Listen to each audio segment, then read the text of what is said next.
दोस्तों नमस्कार, स्वागत है आप सभी का एक बार फिर से। चले जानते हैं राजस्थान की ताजा खबरों को, लेकिन उससे पहले अगर आपने अभी तक इस चैनल को सब्सक्राइब नहीं करो सब्सक्राइब कर लें, जिससे कि आपको राजस्थान की ताजा खबर रोजाना मिलती रहे। सबसे पहली बड़ी खबर, मानेसर प्रकरण को लेकर बोले सचिन पायलट। पूर्व डिप्टी सीएम सचिन पायलट ने एक बार फिर से आरपीएससी में पेपर लीक से प्रभावित बेरोजगारों को मुआवजा मिलने की बात दोहराई है। इस मुद्दे पर गहलोत के मानसिक दिवालियेपन वाले बयान पर भी उन्होंने तंज कसते हुए कहा कि वो ऐसी गाली सुनने को तैयार है, लेकिन जिन बेरोजगार युवाओं के मुद्दे पर यात्रा निकाली थी उन पर कायम रहेंगे। मानेसर मामले में पायलट ने कहा कि उस वक्त हम बदलाव चाह रहे थे और सुलह के बाद हमारी बातें सुनी गई। अगर उसको कोई बगावत कहेगा तो जो 25 सितंबर को आलाकमान से की गई उसे क्या कहेंगे। बड़ी खबर, 5 साल के बाद फिर से राजस्थान में हनुमान की एंट्री। योगी आदित्यनाथ ने कहा कि तालिबान का इलाज तो बजरंग बली का गदा है। राजस्थान में आचार संहिता लागू होने के बाद किसी बड़े भाजपा नेता की पहली सभा हुई है और इस पहली सभा से प्रदेश की राजनीति में हनुमान जी की एंट्री हो गई है। यह भी एक संयोग है कि 5 साल पहले तिजारा में ही योगी आदित्यनाथ ने हनुमान जी का जिक्र किया था और कहा था कि हनुमान जी दलित थे, और यह पहला मौका था जब किसी ने हनुमान जी की जाति का जिक्र किया और फिर पूरा चुनावी कैंपेन इसी के इर्द गिर्द घूमता रहा। अलवर के तिजारा में योगी आदित्यनाथ ने विधानसभा सीट से कांग्रेस को लेकर बड़े बयान दिए और कहा कि वो अपने नाम के साथ साथ बड़ी उपमाएं लगाते हैं, जो कि तिजारा विधानसभा सीट से कांग्रेस के प्रत्याशी हैं। तालिबान का इलाज तो बजरंग बली की गदा के पास ही है। गाजा पट्टी में तालिबानी मानसिकता को इजराइल कैसे कुचल रहा, आप सब देख ही रहे हैं। जयपुर में हवा महल विधानसभा सीट पर पीसीसी की दीवार फांदकर घुसे महेश जोशी के समर्थक। तिवाड़ी के नाम से नामांकन फॉर्म उठा तो विरोध में उतरे।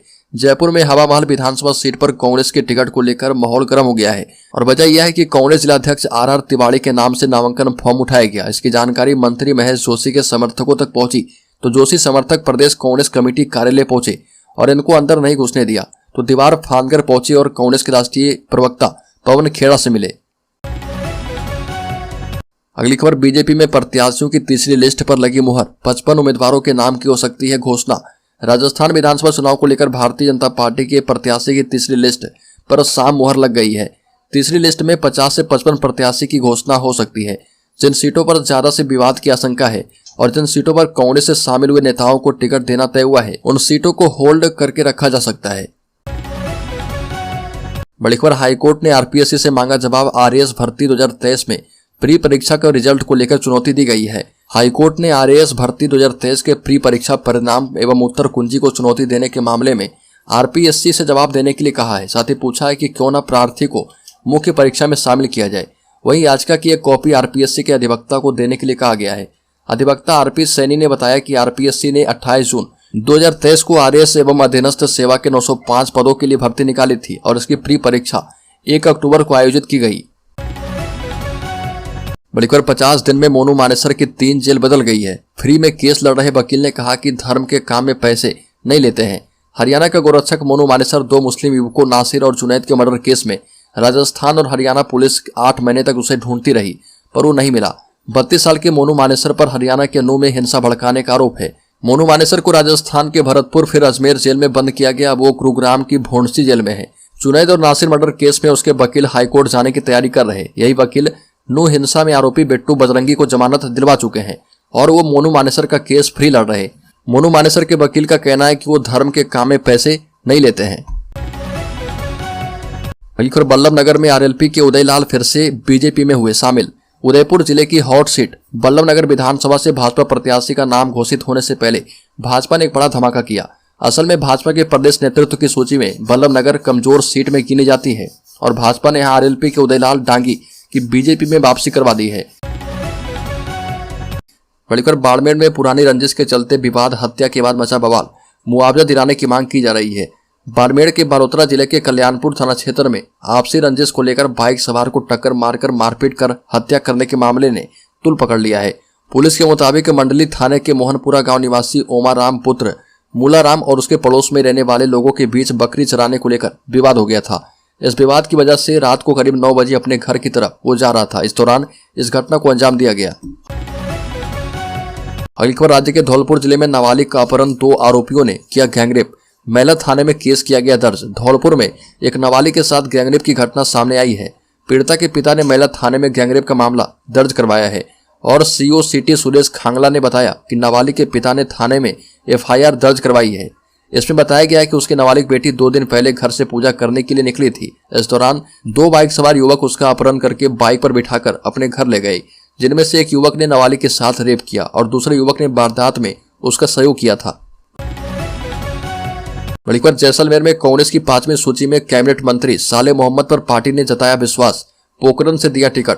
कांग्रेस ने रात 5वीं लिस्ट जारी करके उम्मीदवार पर मुहर लगाई है, जिसमें पोखरण विधानसभा से साले मोहम्मद को प्रत्याशी बनाया गया है। विधानसभा चुनाव 2023 में चौथी बार भी कांग्रेस आलाकमान ने साले मोहम्मद पर विश्वास को मैदान में उतारा है। और बता दें कि पोखरण विधानसभा क्षेत्र से कांग्रेस आलाकमान ने चौथी बार साले मोहम्मद पर भरोसा जताने पर कांग्रेस कार्यकर्ताओं ने जश्न मनाया। पोखरण ब्लॉक कांग्रेस अध्यक्ष विजय व्यास, युवा कांग्रेस के अध्यक्ष गोपाल जोशी और NSUI के जिलाध्यक्ष भोम सिंह भनियाना के नेतृत्व में सैकड़ों कार्यकर्ताओं ने बधाई दी है। बलिकर सवाई माधोपुर के बाडोलास में बीजेपी प्रत्याशी किरोड़ी लाल मीणा की सभा में पथराव। बता दें कि राजस्थान में चुनावी सरगर्मियां तेज है और सवाई माधोपुर के बाडोलास में बीजेपी प्रत्याशी किरोड़ी लाल मीणा की सभा में पथराव किया गया। पथराव करने वाले लोग बाहर के असामाजिक तत्व बताए जा रहे और मीणा ने लोगों से शांति बनाए रखने की अपील की है। बता दें कि बीजेपी ने पहली लिस्ट में 7 सांसदों को विधानसभा चुनाव के मैदान में उतारा था। इसमें राज्यसभा सांसद किरोड़ी लाल मीणा का नाम भी शामिल है। बलिकर उत्तर प्रदेश के मुख्यमंत्री योगी आदित्यनाथ ने राजस्थान के अलवर में एक जनसभा को संबोधित करते हुए इजरायल हमास की जंग पर बड़ा बयान दिया। साथ ही कांग्रेस पर निशाना साधते हुए आरोप लगाया कि वह देश में समस्या का पर्याय बन चुकी है। सीएम आदित्यनाथ ने राजस्थान में कानून व्यवस्था को लेकर भी राज्य की कांग्रेस सरकार पर निशाना साधा और कहा कि तालिबान का उपचार तो बजरंग बली की गदा है, देख रहे हैं ना इस समय गाजा में क्या हो रहा। और यूपी के मुख्यमंत्री ने आरोप लगाया कि राजस्थान की गौरवशाली परंपरा को कांग्रेस अपनी प्रकृति के मुताबिक कलंकित करने में कोई कोर कसर नहीं छोड़ रही है। योगी आदित्यनाथ ने कहा कि मुस्लिम युवक की बाइक दुर्घटना में मौत पर 50 लाख का मुआवजा, वहीं कन्हैया लाल की गला रेत कर हत्या पर कुछ नहीं या नहीं चलेगा। अगर कन्हैया की हत्या यूपी में होती तो आप जानते हैं कि क्या होता। बुलडोजर नीति पर उन्होंने कहा कि यह गुंडों का इलाज भी करती है और बुलडोजर से रास्ता भी बनता है। बड़ीको राजघराने से ताल्लुक रखने वाले सांसद दिया कुमारी हर साल करोड़ों में चुकाती है टैक्स।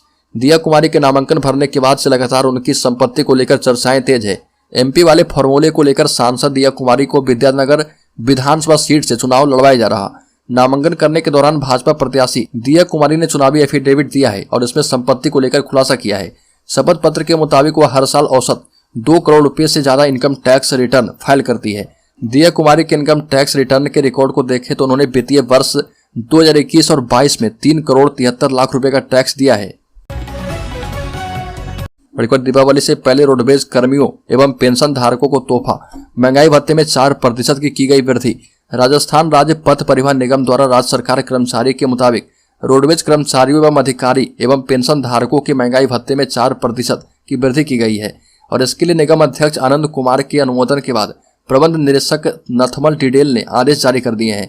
डिडेल ने बताया कि रोडवेज के कर्मचारी एवं अधिकारी एवं पेंशन धारकों के 4% वृद्धि हो जाने पर 42% से बढ़कर 46% महंगाई भत्ता हो गया है। इसके साथ ही निगम प्रबंधन राज्य सरकार से लगभग 210 करोड़ रुपए के लंबित फंड के भुगतान के लिए भी निरंतर प्रयास कर रही है। कांग्रेस ने अजमेर दक्षिण से दिया साधारण कार्यकर्ता को टिकट तो 2 बार हारे प्रत्याशी समर्थक उतरे सड़कों पर। अजमेर दक्षिण विधानसभा क्षेत्र में कांग्रेस ने साधारण कार्यकर्ता को उम्मीदवार बनाकर सबको चौंका दिया है और इसको कार्यकर्ता के प्रति पार्टी का सम्मान के रूप में देख रहे। कांग्रेस ने यहां के द्रौपदी कोली को मैदान में उतारा है, लेकिन साधारण कार्यकर्ता को टिकट देना उद्योगपति हेमंत भाटी और उनके समर्थकों को रास नहीं आ रहा। इसके चलते भाटी समर्थकों ने अजमेर में विरोध जताया है और दरअसल हेमंत भाटी यहां से 2 बार चुनाव लड़ चुके हैं और भाजपा से शिकस्त खा चुके हैं। बल्कि कांग्रेस को बड़ा झटका, अध्यक्ष पद से खिलाड़ी लाल बैरवा ने दिया इस्तीफा। बता दें कि टिकट कटने से खफा हैं। टिकट कटा तो खुद पद से आउट हो गए और ऐसा ही कुछ बड़ा झटका दिया है विधायक खिलाड़ी लाल बैरवा ने।